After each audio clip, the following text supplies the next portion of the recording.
ഇപ്പോഴും മമ്മൂക്ക യൗവനമായിട്ടിരിക്കുന്ന കാണുമ്പോൾ വിരളി പിടിക്കുന്ന ആളുകളാണ് മമ്മൂക്കയ്ക്കെതിരെ കുരയ്ക്കുന്നത്. അത് നമുക്ക് എല്ലാവർക്കും അറിയാം. അപ്പോൾ ആ ഒരു റൂട്ടീനും ആ ഒരു ദിനചര്യയും ഒക്കെ തന്നെയാണ് മമ്മൂക്ക എന്നീ കാണുന്ന രീതിയിലേക്ക് ആയിരിക്കുന്നത് എന്നുള്ളത് നമുക്ക് എല്ലാവർക്കും അറിയാവുന്ന കാര്യം തന്നെയാണ്. അതിൽ ബോട്ടോക്സ് അല്ലെങ്കിൽ അതിൽ മറ്റുള്ള ഫേഷ്യൽ കോസ്മെറ്റിക് സർജറികൾ ചെയ്തു എന്നൊക്കെ പറയുന്നതിൽ കാര്യമില്ല. എന്ത് ചെയ്തെന്ന് പറഞ്ഞാലും അഭിനയിക്കാൻ ഒരു കഴിവ് വേണം. ആ കഴിവ് മമ്മൂക്കയ്ക്കുണ്ട്. അതുള്ളിടത്തോളം കാലം അദ്ദേഹം ആ ഒരു കല അല്ലെങ്കിൽ ആ ഒരു കഴിവ് വെച്ചുകൊണ്ട് തന്നെ അദ്ദേഹം ജീവിക്കും.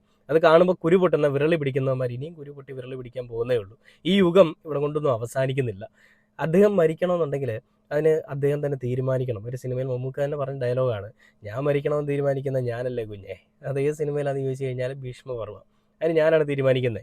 ഈ എല്ലാവർക്കും ഒരു മരണം അല്ലെങ്കിൽ ഒരു വിധിയുള്ള ഒരു കലണ്ടർ അച്ചടിച്ചിട്ടുണ്ട്.